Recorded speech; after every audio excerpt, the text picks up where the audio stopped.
The scriptures give us insight into every area of life. Conversely, I found that every area of life can teach something that helps us to have insight into the scriptures. This is an interesting thing I've found over the years, and I did not expect, though, to find that a career in software engineering and computer engineering would give a fresh insight into understanding Paul's letter to the Corinthians. And yet it did. So stick with me here, and I'll show you what I learned.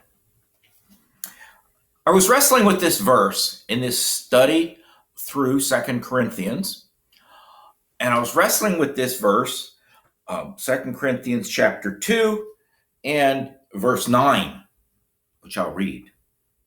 The reason I wrote you was to see if you would stand the test and be obedient in everything. Now, I was just watching a video yesterday of the great Christian apologist Ravi Zacharias, and someone had asked him about cults, and he defined a cult. And one of the things he defined in talking about a cult was that a cult is led by one person. It's focused on the insight, the spiritual direction of one person. Okay. And I looked to think, with that in my mind, I look at this verse. It says that you would be obedient in everything. I go, wow. Paul sounds like he's trying to act like a cult leader. You have to obey me. Really? It doesn't seem like Paul that I know from the rest of his writings, from the rest of what Peter says about him. So what's going on here with Paul? So I did some study on this word test. And there are a number of words that are translated test or trial in the New Testament. The New Testament being written in Greek, not in English. And so I was looking at it, and it's this word, dokimeo. And as I looked through all the usages of it, it doesn't have the same origin and meaning as many of these words for test. It's not used for a human trial. It's not used for a courtroom. It's not used for an athletic trial, which we have the words for that appear sometimes in Scripture. In one place, the key of where the common person would have seen this word is where Peter talks about being tested, using this word, being tested as gold is tested by fire. And so we see this word actually is a technical term, but one that the common people then would be familiar with, because the making of jewelry would have happened almost right out on the street, not on the other side of the ocean, somewhere in a factory.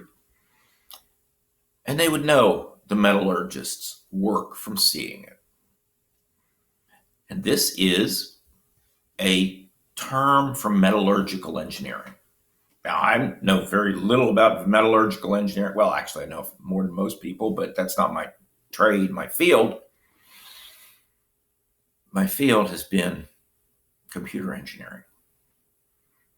And we had a term that corresponds, and that's the term acceptance test. You see, this is not the word that appears in the New Testament when it's talking about the use of fire to get impurities out. That's another word.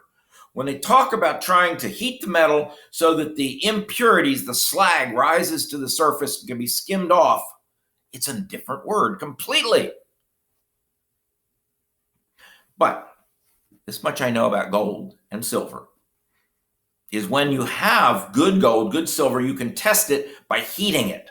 If it's a complete fake, it'll burn. But if it's just a little bit not pure, it will get surface discolorations as you heat it. But if it's very pure, it'll go all the way up, red hot, orange hot, yellow hot, come back down, and it'll look the same as when you started. If you take it up almost to where it melts, bring it back down, it'll still look the same. And that is what this word is about.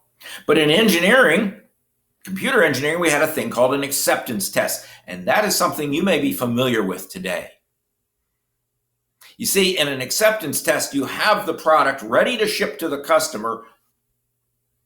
But first, you put it through all of its paces. You try every possible way it could be used.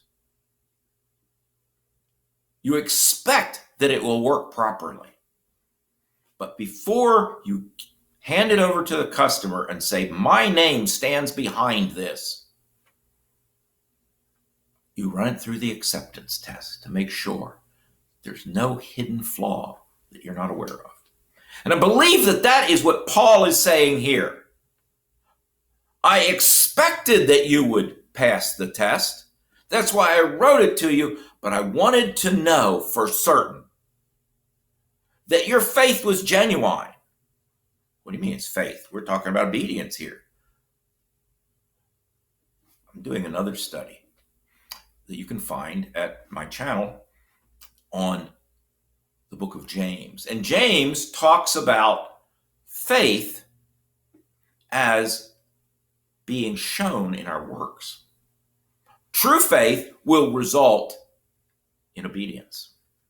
It will result in works. And that's also in the study that I'm just undertaking now, the deeper study in Hebrews 11.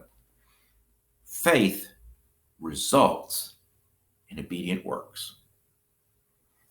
And that's what Paul expected. And he's so overjoyed that he saw it in the Corinthians as they obeyed in this matter.